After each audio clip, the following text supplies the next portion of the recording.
Election के दिन या इलेक्शन के बाद इलेक्शन कमीशन से free fair and transparent election की हम दरख्वास्त करते रहे, लेकिन अनफॉर्चुनेटली हर step of the way election commission उस जिम्मेदारी निभाने में नाकाम हो चुका है। Election commission form 45 election commission की जिम्मेदारी है। रिटर्निंग अफसरान, डिस्ट्रिक्ट रिटर्निंग अफसरान इलेक्शन कमीशन ने लगवाए,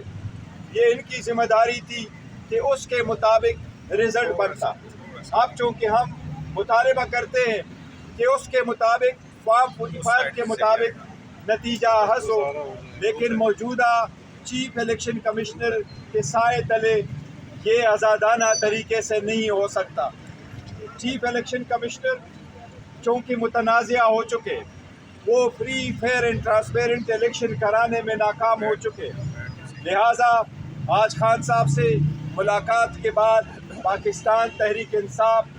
चीफ इलेक्शन कमिश्नर से बाज़ाबिता तौर पर इस्तीफ़ा का मुतालबा करती है। वो इदारा जो आईनी ज़िम्मेदारी निभाने में नाकाम रहा है, उसके सरबराह का कोई हक़ नहीं पहुँचता कि वो मज़ीद एक दिन भी इस ओहदे पे कायम रह सके। लिहाजा पाकिस्तान तहरीक इंसाफ मुतालबा करती है कि चीफ इलेक्शन कमिश्नर अपने ओहदे से फिलफौर रिज़ाइन करे, ताकि जो भी इंक्वायरीज़ हो रही हो वो इंक्वायरीज़ इम्पार्शल हो और बग़ैर किसी इंटरफेरेंस के हो,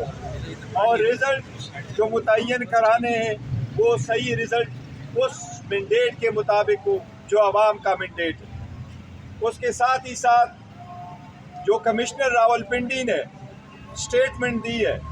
उसके मुताबिक हम मुतालबा करते हैं कि वो एक विसल ब्लोअर थे जिसने सबसे पहली खबर दी कि यहाँ धांधली किस किस्म की हुई है। लिहाजा हम मुतालबा करते हैं कि उसकी ज़िंदगी को और उसके बच्चों की ज़िंदगी को तहफ़्फ़ुज़ दी जाए, ताकि वो किसी भी इंक्वायरी में फ्रीली पार्टिसिपेट कर सके। इलेक्शन कराना इलेक्शन कमीशन की ज़िम्मेदारी, उसके बाद जो हुकूमत बनती है अवाम की उमंगों के मुताबिक तब चल सकती है जो हुकूमत अवामी मैंडेट लेके आती है, ना कि स्टोलन मैंडेट हो। इसके आने से अगर free fair transparent result declare नहीं होता और फॉर्म 45 के मुताबिक रिज़ल्ट नहीं आता, इससे IMF का प्रोग्राम भी बहुत ज़्यादा डैमेज हो जाएगा, क्योंकि पाकिस्तान इस वक्त किसी भी इस किस्म के इकनॉमिक टर्मोइल का मुतहम्मिल नहीं हो सकता। इसलिए हम बाज़ाबिता तौर पे सबसे मुतालबा करते हैं कि फिलफौर